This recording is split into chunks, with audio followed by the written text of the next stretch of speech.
এখন থেকে আপনার প্রিয় সিরিয়ালগুলো ফ্রিতে দেখুন এক্সক্লুসিভলি শুধুমাত্র সান নেক্সটে। এখনই অ্যাপ ডাউনলোড করুন।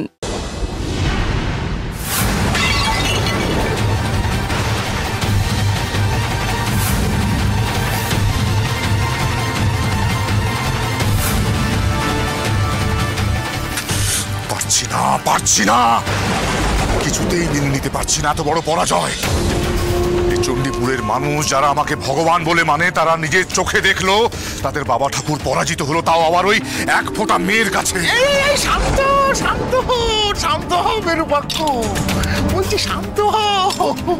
আমি তোমায় কিন্তু কিছুদিন ধরে বলছিলাম না যে এখানে কিছু একটা ঘটছে। বাতাসে কেমন শুভ শুভ গন্ধ, আমার যাতায়াতে প্রবল বাধা। তুমি তো আমার কোনো কথা গুরুত্বই দিচ্ছ না। না, এতদিনে না আমি নিশ্চিত হয়েছি তোমার জম এসে গেছে।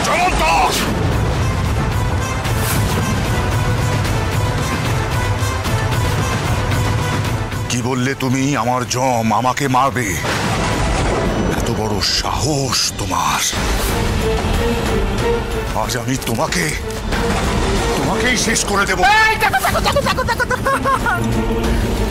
আরে আমাকে মেরে কি লাভ? বরং আমি যা বলছি সেটা শুনে চলো, তাতে তোর উপকারী হবে। এই যে বারবার একটা মেয়ে বলছো, তা সে মেয়ে কে? তাকে কেমন দেখতে এটাই যদি না জানি কি করে বুঝবো তার কত ক্ষমতা? বুঝবে কি হবে? বুঝে তোমার শত্রুর শক্তিকে আগে বুঝতে হয় বিরূপাক্ষ। এই মেয়ে যে শক্তি ধরে, অসামান্য শক্তি, অস্বীকার করতে পারবে না। শত্রুর শক্তি, তার দুর্বলতা, এই সবটা যদি না জানো না, তাকে শেষ করতে পারবে না। আর তাহলে তোমার যেরকম হার হচ্ছে এরকমই হার হবে। তো দেখো, দাঁড়িয়ে আছো কেন? দেখো নিজের জল দর্পণে। দেখি তাহলে।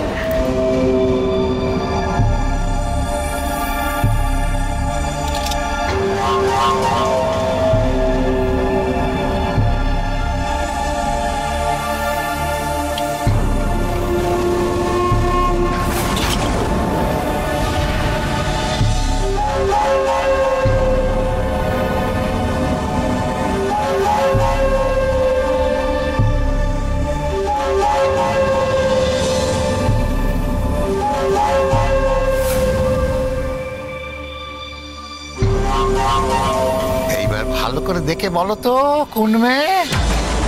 যদিও তাকে দেখলে আমার চিনতে ভুল হবে না।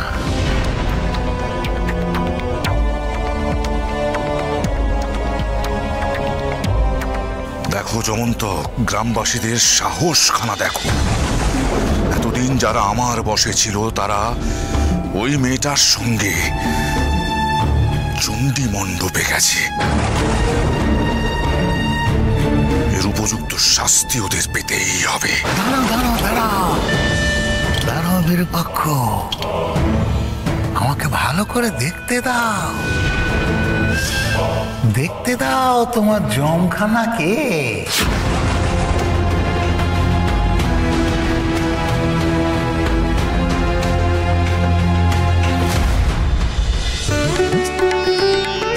এই নাও, সবাই মায়ের প্রসাদ নাও। কতদিন পর আমরা সবাই এই মন্দিরে এলাম। গায়ে এরম সুন্দর একটা চণ্ডী মন্দির থাকতে আমরা কেউ একবারও মাথা ঠেকাতেও এখানে আসতাম না। কি করে আসতাম বলো তো? বাবা ঠাকুর যে চান না আমরা কেউ এই মন্দিরে আসি। মঙ্গলাই তো সব বদলে দিল।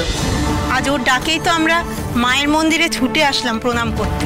সত্যি মায়ের দয়াতেই আজ এত বড় বিপদের হাত থেকে রক্ষা পেলাম। তাজা বলেছো।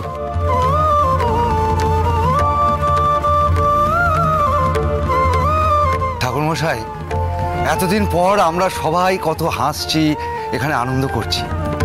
এই খুশিটাকে কোনো অনুষ্ঠানের মাধ্যমে উদযাপন করা যায় না ঠাকুরমশাই? সামনে বড় তিথি বলতে রথযাত্রা, এখন সেদিন। হ্যাঁ ঠাকুরমশাই, ওদিনই হোক না। হ্যাঁ, আগে তো মন্দিরে প্রত্যেক বছর বড় করে পুজো হতো, পুজো হওয়ার পর জগন্নাথ দেবের রথ বেরোতো, কিন্তু বাবা ঠাকুর তো পছন্দ করেন না, তাই এখন আর রথ বেরোয় না। পুজোতে তোমরা আসো না, তোমরা আসো না, তাই বলে আমি কিন্তু পুজো বন্ধ করিনি। আমি প্রতি বছর তিথি মেনে জগন্নাথ দেবের পুজো করি। ঠাকুরমশাই, আবারও যখন আমরা সবাই এখানে এসেছি, এবার তাহলে বড় করে রথযাত্রা উৎসব হোক। হ্যাঁ ঠাকুর বাবা, আমরা সবাই মিলে এবারে রথযাত্রার উৎসব পালন করি। আগে তো পুজোর বিশেষ সামগ্রী বাবা ঠাকুরের বাড়ির থেকে আসতো, এবারও তাকে বলা উচিত, না হলে তো উনি রাগ করতে পারেন। উনি আপত্তিও করতে পারেন। অবশ্য তোমরা সকলেই যদি ওনাকে বলতে চাও, আমার কোনো আপত্তি নেই। তবে মা, আমার মনে হয় গ্রামের সমস্ত মানুষের মতামত নেওয়াটা জরুরি। তাহলে একটা কাজ করি, গ্রামের সব বাড়িতে গিয়ে আমি বলি যে এই চণ্ডী মন্দিরে আসতে, সবাই যখন আসবে তখন আলোচনা করে নেওয়া যাবে। বেশ, তাই হোক। ওই যে ওই মেয়েটা কোথায়? আরে ওই তো। কোথায় সে? না না না না, এ তো কোনো অল্প বয়সী মেয়ে নয়। আরে দূর, সেই মেয়ে নয়। এই মেয়েটা না না, এই মেয়েটাও নয়। কি করে বোঝাই তোমাকে? যতবার তোমাকে দেখাতে যাচ্ছি, সামনে কেউ না কেউ চলে আসছে।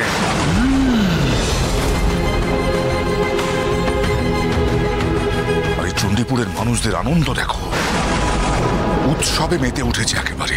খেতে মেতে উঠেছে, দেখেই বোঝা যাচ্ছে খুব আনন্দ হয়েছে। কিন্তু ওদের আনন্দের ঠেলা মেয়েটাকে যে আমি দেখতে পাচ্ছি না ছাই। তাই তো দেখছি আমি। তাহলে বুঝতে পারছো বিরূপাক্ষ, মেয়ে কিন্তু যে সে মেয়ে নয়। এই যে গ্রামবাসীরা বারবার আমার দৃষ্টির সামনে চলে আসছে কেন জানো? কোন এক অদৃশ্য শক্তি আমার দৃষ্টিপথে বাধা সৃষ্টি করছে। হয়তো সামনাসামনি হলে কোনো রক্ষা কবচ রক্ষা করবে। তাহলে কি বলতে চাইছো তুমি? নিজের হাতে তৈরি করা এই চণ্ডীপুরের ক্ষমতা আমি ওই মেয়েটার হাতে তুলে দেবো? আরে না না না না, আমি কি সে কথা বলেছি নাকি তোমাকে? এই দাঁড়াও দেখি, আমাকে একটু ভাবতে দাও তো।